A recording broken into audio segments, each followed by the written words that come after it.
Hello everyone, from this lesson you will learn how to take body measurements for women. Make sure that the person being measured is wearing snug outfit and not wearing bulky woolen garments or too many layers of garments.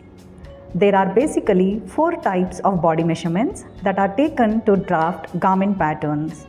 These are the circumference measurements or girth measurements, the vertical or length measurements, horizontal or width measurements, and diagonal measurements. The body measuring tape must be of good quality and flexible enough. You can take the measurements either in centimeters or inches depending upon the drafting method being followed by you. In metric method, the measurements are taken in centimeters. Let me explain how to take some of the common circumference measurements. Bust round is a circumference measurement taken around the widest portion of the bust and all around the body. Place a finger between the measuring tape and the body, as we do not need to take extremely tight measurements. Waist round is taken at the most narrow region of the waist, and this too is a circumference measurement. Note that at a proper waist level, you will not sense the hip bone nor the rib cage. The neck circumference is taken at the base of the neck just like any other circumference measurement. You can take the armhole round and divide this by 2. Sometimes taking an average of half of armhole round and the arm side depth gives a more accurate value of armhole depth. While taking the knee round, ask the person being measured to bend the knee slightly and keep the tape around the knee and record the measurement. The calf and the ankle circumference are taken on the leg at the calf level and the ankle level respectively. The elbow circumference is taken at the elbow. The wrist circumference is taken at the wrist like any other circumference measurement. Thigh level is a level where the middle finger is reaching when the person is standing straight and the hands are straight and the fingers are kept straight. At this level, the thigh round must be taken like any other circumference measurement. Now let me teach you all how to take vertical measurements. The front waist length is measured from high point of shoulder. The tape must be passed over the highest point of the bust and the length must be measured until the waistline.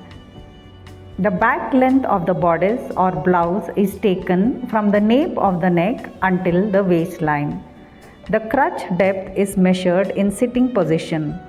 The person being measured must sit straight on a chair with hard base. The measurement is taken from waistline until the base of the chair. The bust height is measured from high point of shoulder until the highest bust point known as the apex point. The armhole depth is measured between the armpit level and the nape of the neck at the back. Knee length is measured from waistline until the knee level.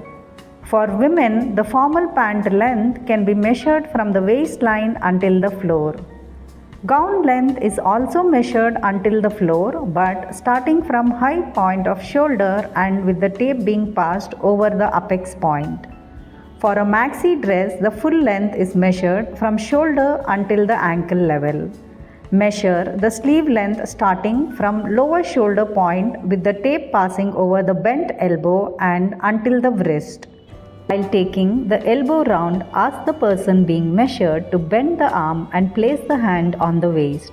At this position, one can take the sleeve length and the elbow round measurements. Let me teach you all now how to take horizontal measurements. Front chest measurement is taken widthwise from armhole to armhole at front from left to right, little above the armpit level. For across back measurement, take the measurement from armhole to armhole from left to right at the back but little above the armpit level. Bust separation is measured at front from left to right from apex point to apex point.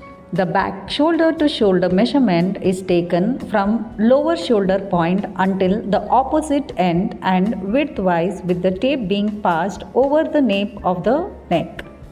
The front neck depth is taken diagonally from high point of shoulder until the center of front according to the desired neck depth. The back neck depth is taken from high shoulder point at the back until the center back diagonally according to the desired neck depth.